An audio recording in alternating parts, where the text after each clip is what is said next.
council housing departments have never been allowed to use money from what's called the general funds, the money funded by the council tax. But housing companies set up by local authorities can use borrowing within the general fund, and that's what we're doing. We're almost at the limit of how much we can borrow in the council housing department fund. But we're going to use about £200 million worth of borrowing to take forward building through the housing company, and dare I say it, also through grants to housing associations. So we got elected on a policy of 800 affordable new homes a year by 2020. That's still our policy. We haven't changed from that.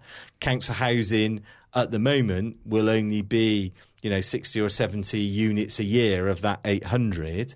But if the position changed in terms of council house financing, then obviously we would build more. But the situation that's happened at Grenfell might mean we have to build less, because if, for instance, a rule comes out and says we have to put sprinklers in every flat, could come out, that isn't free. So we would have to take the money from somewhere in the housing department budget. Suddenly you've got to rejig all your figures. And so we might have to take some of the money we're going to use for building new council housing, some of the money that's earmarked for other major repairs, and put it into doing sprinkler systems. Kensington and Chelsea had 240 million in waiting there, didn't they? Well, that's another thing that we've got here in Bristol, isn't it? We've got quite a lot of reserves that have been built up over the years. Now, everyone says, well, that's only for real emergencies. Well, surely effectively slowly closing the council down over the next 10 years is a bit of an emergency that money can help alleviate. Because that's what's called general fund money from council tax. It can't be used to help with the council housing side of things. You can't use it across. We are using our reserves. We are spending our reserves to cover some of the budget gaps that we've got. We inherited a council that was 30 million adrift in 1 year of where it needed to be, and over 100 million a year adrift from where it has to be in 4 years' time if this government continues in power. So we've been using our reserves and our borrowing to reduce the amount of cuts that have to be made. Well, I'm very glad we don't have TMOs in Bristol for obvious reasons, looking at what's happened at Grenfell House. But Tom, take us back to 2009 now, around that time. Where was this initiative coming from? Because I know there was even a councillor, Cheryl Ann, a Lib Dem councillor, I think in Horfield, who was elected on the back of she would be pushing these tenant management organisations. That was one of the platforms of her being elected as a councillor. Yeah, it was the Lib Dem councillors that was pushing it. 4 areas started up with the idea. In fact, in her area, obviously there was a death, and that TMO fell apart. I think it was her partner died. Yeah, there was a death, yes, and that fell apart, In our area, the people come together. I mean, we had an area housing committee, and that was used as a base to set up this particular TMO. There was one person who was on the area housing committee who had been on for a number of years, but in a sort of technicality, he hadn't been actually elected. And so by one vote, the area housing committee voted for a TMO with a group of people. And it was on a dice, so it was roughly 3,000 dwellings. So they went through a process. There was also the one at Barton Hill. I don't know exactly the names of them. And, of course, some money went missing and somebody got jailed in that area, right? So the one in our area basically was not accepted because of not being competent to be able to set up a TMO.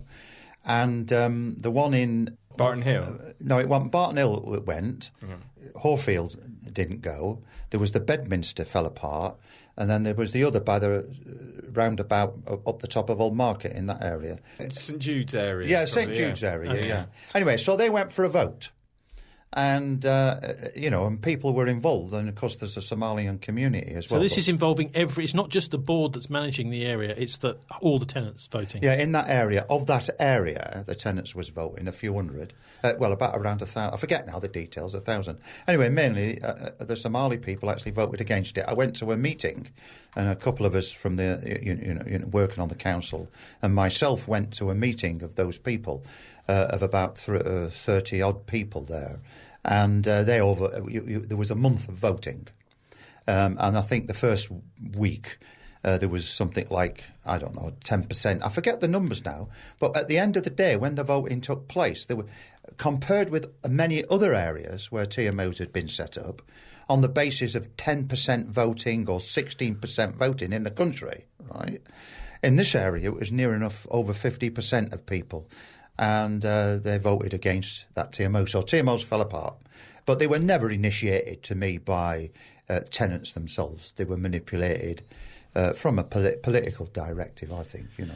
Paul, what do you think is the future for council tenants? Because many of them are in a situation where it's more and more difficult to claim benefits.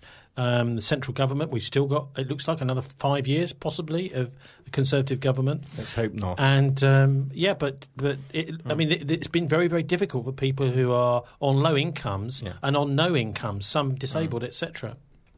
Yeah, well, if you actually look at what's called the housing crisis by a lot of people, it's the bringing together of a number of different Conservative policies. The right to buy is probably the biggest driver of the housing crisis, but the biggest driver of homelessness within Bristol, and there's 570 families in temporary accommodation at the moment, is the changes in welfare benefits. And there is an ideological assault on people on low incomes, which basically says it's your own fault. If we take your money away, we'll starve you into sorting yourself out.